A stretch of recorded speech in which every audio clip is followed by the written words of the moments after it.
That is the stanza 1. We can see the stanza, that is, the sea is calm tonight, the tide is full, the moon lies fair upon the strait of the French coast, the light gleams and is gone, and cliffs of England stand glimmering and vast, out in the track will be. Come to the window, sweet is the night air, only from the long line of spray where the sea meets the moon bleached land. Listen, you hear the grating roar of pebbles which the waves draw back and fling at their return upon the high strand, begin and cease and then again begin with tremulous cadence, slow and bring eternal note of sadness in. ഇപ്പം പോയിട്ട് പറയാം, the speaker describes the night as calm. He says the tide is in full swing and the full moon is reflected on the sea. The lights of the French coast fade slowly and the cliffs of England stand tall and bright into the calm sea. The speaker asks his beloved to come and enjoy the sweet night air. The poet urges his beloved to listen to the sound of waves smashing the pebbles onto the seashore continuously. The sea's sound carry a note of eternal sadness in it. എന്നാണ് പറയുന്നത്. അപ്പം അവർ രണ്ടുപേരും ഇങ്ങനെ നൈറ്റിലാണ് അവിടെ നിൽക്കുന്ന സമയത്ത് ഈ ഒരു സ്പീക്കർ വൈഫിനോട് പറയാണ്, വരൂ ഇവിടെ വന്ന് ഇതൊന്ന് കാണൂ, ഇതൊന്ന് കേൾക്കൂ എന്ന് പറയാണ് ചെയ്യുന്നത്. അപ്പം ഒരു നല്ലൊരു ഇതിൽ സ്റ്റാർട്ട് ചെയ്തിട്ട് പോസിറ്റീവായിട്ട് സന്തോഷത്തോടു കൂടി സ്റ്റാർട്ട് ചെയ്ത് പിന്നെ അതിങ്ങനെ പതിയെ ഒരു ദുഃഖത്തിലേക്ക് പോകുന്നത് നമുക്ക് ഫീൽ ചെയ്യാൻ പറ്റും. ഫ്രഞ്ച് കോസ്റ്റ് അപ്പുറത്തുണ്ട്, ഇംഗ്ലണ്ടിൻ്റെ കോസ്റ്റിൽ ഡോവർ ബീച്ചിൽ നിന്നിട്ടാണ് ഇവരിത് പറയുന്നത്. Okay, now will go to the next stanza. So അദ്ദേഹം പറയുന്നത്, Sophocles long ago heard it on the Aegean and it brought into his mind the turbid ebb and flow of human misery.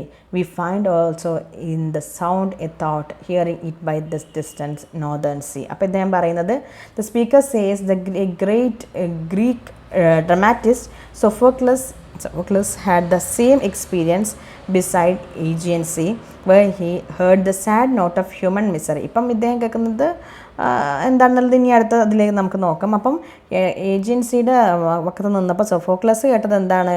Human മിസറിയുടെ sad നോട്ടായിരുന്നു കേട്ടത്.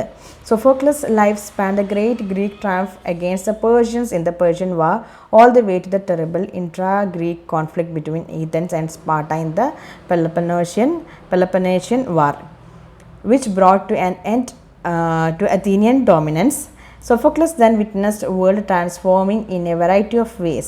In imagining that Sophocles heard the same eternal sadness in the sounds of waves suggests that the speaker sees a similar transition facing the speaker's own society. അപ്പോൾ എൻ്റെ സൊസൈറ്റിയിൽ, സ്വന്തം സൊസൈറ്റിയിൽ വരുന്ന ആ ഒരു ട്രാൻസിഷൻ, ആ ഒരു സയൻറ്റിഫിക് ആയിട്ടുള്ള ടെക്നോളജി ആയിട്ടുള്ള ഡെവലപ്മെൻറ്റ് കാരണം വരുന്ന ആ ഒരു ആ ഒരു അവസ്ഥ മാറ്റം വരുന്നതിനെക്കുറിച്ചാണ് നമ്മുടെ പോയിറ്റ് ഇവിടെ ഒരു ട്രാൻസിഷനെ കുറിച്ച് ചിന്തിക്കുകയാണ്. ഇനി വരാൻ പോകുന്നത് എന്തായിരിക്കും എന്നുള്ള രീതിയിലാണ് ചിന്തിക്കുന്നത്.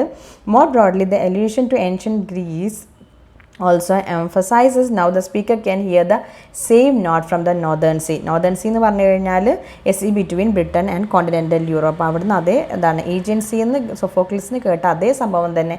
അതേ സംഭവം മീൻസ് അങ്ങനെ ഒരു sad note of human misery എന്ന് പറയുന്ന പോലെ ഒരു സൗണ്ട് തന്നെയാണ്, ഒരു ദുഃഖകരമായ ശബ്ദമാണ് ഇദ്ദേഹം നോർത്തേൺ സീയിൽ നിന്നും കേൾക്കുന്നത് എന്നാണ് പറയുന്നത്. Okay, now stanza third stanza. The sea of faith was once to all at the full and round earth's shore lay like the folds of a bright girdle furled.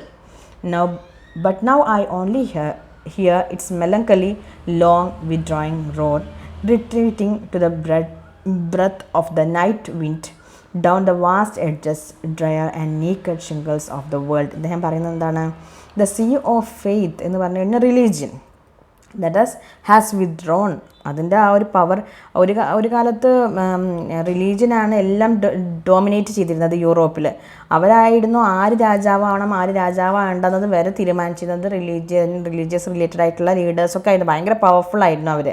But later the advancement in technology and science, what happened is that the people has lost their faith. അപ്പോൾ ആ ഒരു Victorian കാലഘട്ടത്തിലാണ് ഇത് കൂടുതലായിട്ട് വരുന്നത്. അപ്പോൾ ആ ഒരു കാര്യത്തെക്കുറിച്ചാണ് ലാമെൻറ്റ് ചെയ്യാണ് നമ്മുടെ സ്പീക്കർ ചെയ്യുന്നത്. Once it was powerful and dominated the whole world covered it as a belt. ഒരു എന്താണ് ബെൽറ്റ് പോലെ ലോകത്തെ മുഴുവൻ സീ ഓഫ് ഫെയ്ത്ത് പിന്നെ കണക്ട് ചെയ്തിട്ടുണ്ടായിരുന്നു, കൺട്രോൾ ചെയ്തിട്ടുണ്ടായിരുന്നു. Excuse me. ബട്ട് ഇപ്പോൾ അതിൻ്റെ ഒരു ഇമ്പോർട്ടൻസ് നഷ്ടപ്പെട്ടു. As the sea of faith become smaller, says the speaker, it disappears into the atmosphere and leaves the edges of the world naked. അപ്പം എന്താണ്, world ഇങ്ങനെ ഒരു മീനിങ്ലെസ് ആയിട്ട് ഒരു ശുഷ്കിച്ച പോലെ ആയി മാറി. കാരണം എന്താണ്, ആ faith, sea of faith religion ഇങ്ങനെ വീക്കായി പോയത് കൊണ്ട് എന്നാണ് പോയിട്ട് പറയുന്നത്. നൗ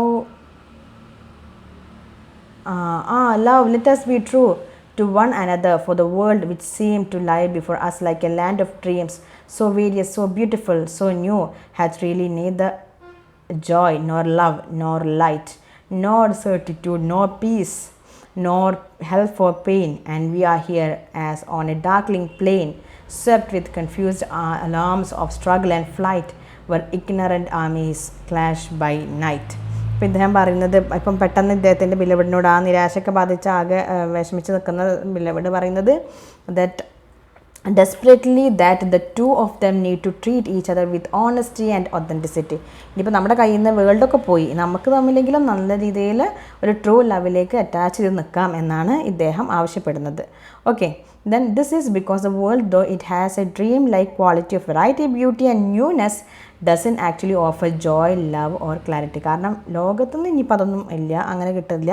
അപ്പോൾ നമ്മൾ തമ്മിൽ we should be true to each other. Neither claims the speaker can it provide certainty, peace or relief from pain. The speaker then compares the collective situation to standing on a flat and dark plain where it caught up in the chaos of fighting.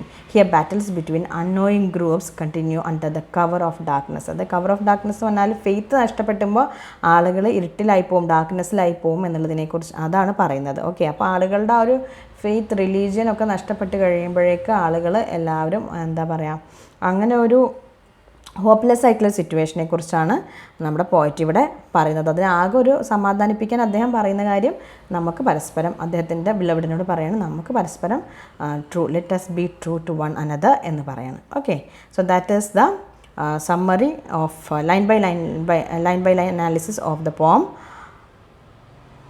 Dover Beach.